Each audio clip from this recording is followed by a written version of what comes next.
A thing happened on Sunday. A thing that I don't think anyone expected to happen.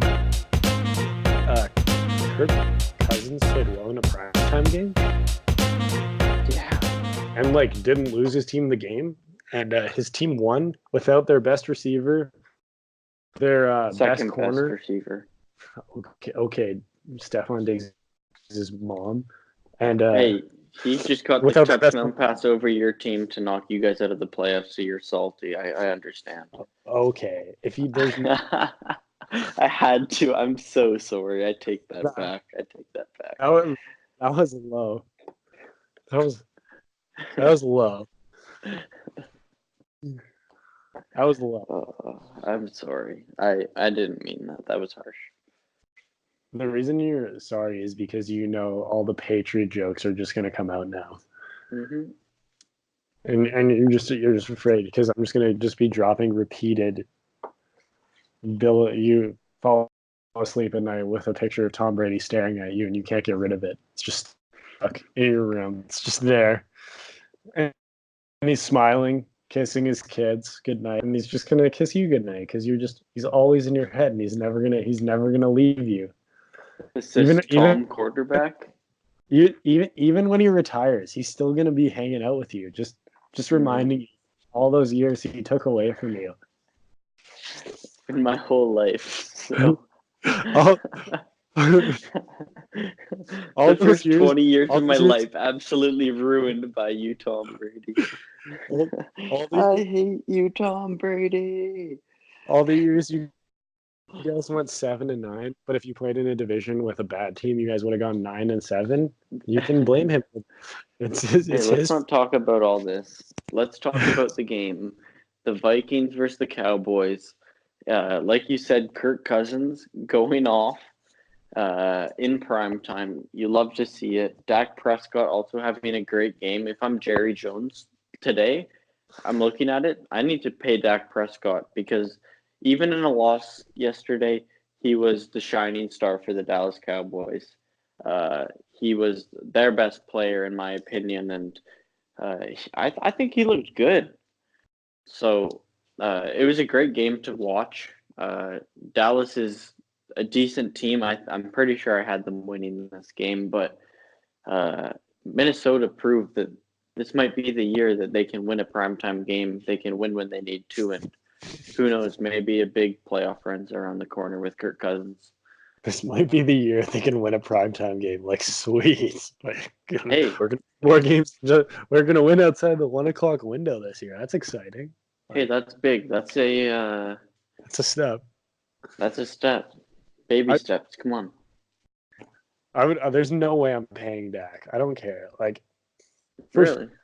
First, who's paying Dak? Jerry Jones. Isn't he the owner of the Cowboys? Okay, if I'm Jerry, who else is paying Dak in the NFL? If Dak goes to free agency, who's giving him $35 million? Well, I mean, he just got isn't he in a State Farm commercial right now? Nobody's State Farm. Nobody is paying him a max level deal. So why? No, I'm with you on that. And then the other thing is, there's a lot of different ways to win in the NFL, but the one way that we know for a fact doesn't work is overpaying an average like a non-top 10 quarterback. I don't think you should pay him $30 million though. I think you should pay him 21 maybe. He's not going to take. Yeah, if he would take that, I think that's a problem.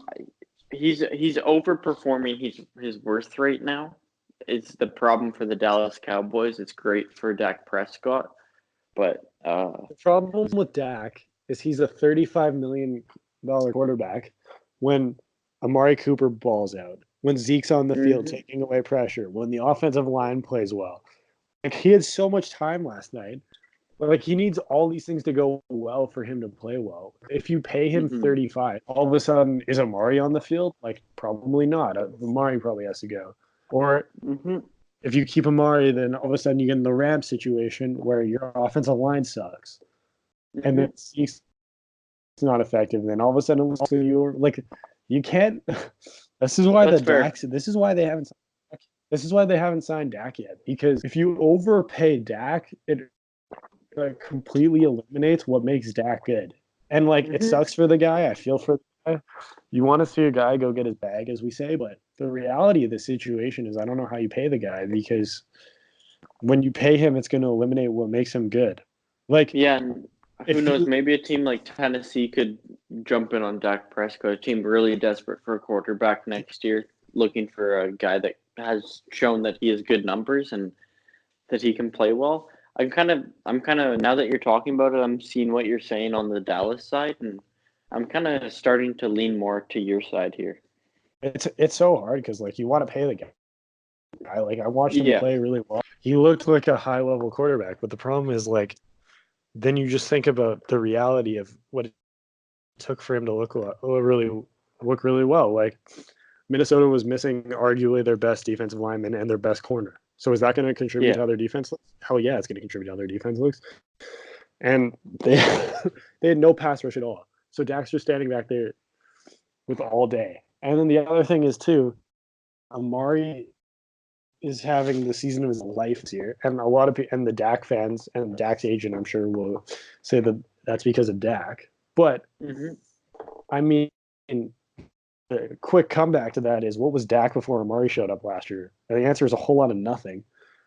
Dak's numbers completely shifted when they got Amari. So if they're going to have to pay Amari, because if Amari hits free agency, Amari is going to be the highest paid receiver in the NFL. And the Amari is the guy they should have gotten done before the year. That was the hidden story. It's because he was clearly going to ball out this year, and him balling out is a way bigger issue than Dak or Zeke, because Zeke, you kind of knew you're going to have to pay Zeke $14 million a year. You just kind of everyone kind of saw that coming.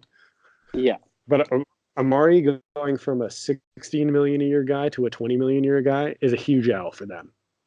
Because all of a sudden, 100%. If you overpay him by $4 million, then that adds the $4 million you have to overpay Dak. That's $8 million that you didn't anticipate having to pay because you waited on guys, and that's why it sucks. But like, you have to get in early, which is like, it's funny though, because like this is why the NFL is so amazing, because we're criticizing Dallas for not getting in early, but like the segment before where like the Rams got in way too early, they overpaid everyone way too soon. Like there's no right answer. Yeah, exactly. The only right answer is the right answer. Like there's no That's so true. Which sounds ridiculous, but like what it means is just like you don't know the right answer until it plays out. Like you can do all the right things in this league and it just won't work out for your team. And there's really nothing you can do about it. Yeah. That's very true. Speaking of